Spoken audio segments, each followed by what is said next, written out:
Hello வணக்கம்.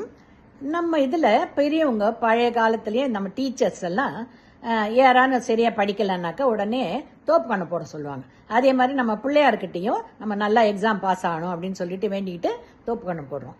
இப்போ யூஎஸ்ல ரிசர்ச் பண்ணி அது ஞாபக சக்தி நல்லா இம்ப்ரூவ் ஆகுது, பிரெயினோட ஆக்டிவிட்டி நல்லா இம்ப்ரூவ் ஆகுதுன்றத கண்டுபிடிச்சிருக்காங்க. ஸோ அந்த தோப்பு கண்ணம் நீங்களும் ஸ்டூடெண்ட்ஸ் எல்லாம் தான் ஞாபக சக்தி வேணும்னா பண்ணி பாருங்க. அது கரெக்ட் மெத்தட் என்னன்னா, 2 காது ஆப்போசிட்டா வச்சு இந்த இயர் லோப் பிடிச்சுக்கணும். அதில் அக்யூப்ரெஷர் பாயிண்ட்ஸ் இருக்கு.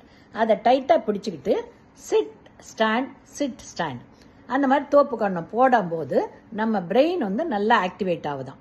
அப்போ ஞாபக சக்தி நல்லா வரும்னு இப்போ ரிசர்ச் பண்ணி கண்டுபிடிச்சிருக்காங்க. ரைட்டா? நம்ம இதில் பழைய காலத்துலேருந்து இருந்தது, இப்போ வெளிநாட்டில் கண்டுபிடிச்சிருக்காங்க. So you also follow this. ஓகேங்களா?